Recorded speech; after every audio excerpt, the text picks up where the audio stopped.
Brigadier साहब, ये कहा जा रहा है कि वहाँ इंडिया कश्मीर पे अपनी सियासत कर रहा है, यहाँ पाकिस्तान अपनी सियासत कर रहा है और बीच में वो बेचारे शहीद हो रहे हैं। तो क्या कश्मीरियों को अगर हम फरीक बनाएं तो इसके लिए भी इंडिया राजी नहीं होगा? देखिए जी, हमने किस जगह पर पाकिस्तान ने सियासत की है? पाकिस्तान के अभी इलेक्शन हुए हैं जी, जिसमें के वो आया है, लेकिन उनका जो हमारी पीटीआई आई है गवर्नमेंट जो भी बनी है उसका मंशूर उठा के ले ले। उसमें तो कहीं नहीं लिखा कि हम कश्मीरियों को उभारेंगे, वो उसकी हक के खुद रियासत को सपोर्ट करते हैं, ये टोटल लफ्ज।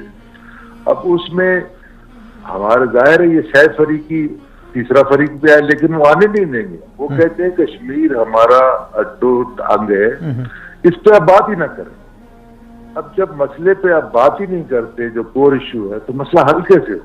सिंपल सा सवाल है कि भाई जब तक आप कोर इश्यूज को हल नहीं करेंगे, जो मसला हमारे और आपके दरमियान है पाकिस्तान के टेंशन की वजह, वरना हमारे बॉर्डर पे तो कोई झगड़ा नहीं है, पूरा इंडिया का बॉर्डर है, पूरा हमारे साथ ताल्लुक है, वहां तो कोई हमारा झगड़ा नहीं। अगर झगड़ा है तो कश्मीरियों की वजह से, और कश्मीरी दोनों तरफ रहते हैं जी। और इसमें सिर्फ जब तक पूरा कश्मीर के लोग शामिल नहीं होंगे, वो एक पूरी बड़ी कौम है, एक पूरा इलाका है जी, वो शामिल नहीं होंगे और आप दो आदमी हल बैठ के करते तो वो तो नहीं होगा। दो आदमियों के सामने तो कर ये सैफ फरीकी तरीके से होगा मुलाकात, अगर आप आपस में करना चाहते। अगर आप नहीं करना चाहते तो फिर इसको इंटरनेशनल लेवल पर इश्यूज को हल करें। इंटरनेशनल पे बहुत सारे मसले हल होते हैं और आपको पता होगा कि अभी तक जो लाइन ऑफ कंट्रोल है उस पर यूएन के ऑब्जर्वर बैठे हुए हैं, वरना क्या जरूरत थी किसी, अगर इश्यू नहीं है तो यूएन के ऑब्जर्वर क्यों बैठे?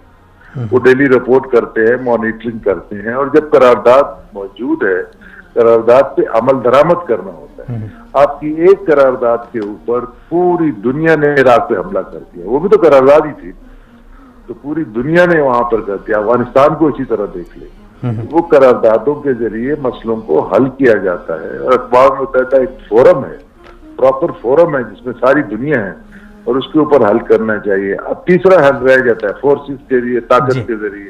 ताकत के जरिए तबाही के अलावा कुछ नहीं। दोनों न्यूक्लियर पावर, न्यूक्लियर पावर अगर किसी वक्त भी किसी जंग पे जाती हैं तो आपको पता है जरा सा भी आप फ्री हो जाए तो करोड़ों आदमी मर जाएंगे। तो इसका बेहतरीन तरीका जो मेरे ख्याल है कि बातचीत को सेंस के आना चाहिए, प्रिवेल आना चाहिए, या अगर किसी के पास दुनिया में किसी के पास तीसरा सोल्यूशन है तो वो बताते हैं भाई ये हल है। तो अगर कश्मीरियों को मंजूर है तो पाकिस्तान को भी मंजूर होना चाहिए, इंडिया को भी होना चाहिए।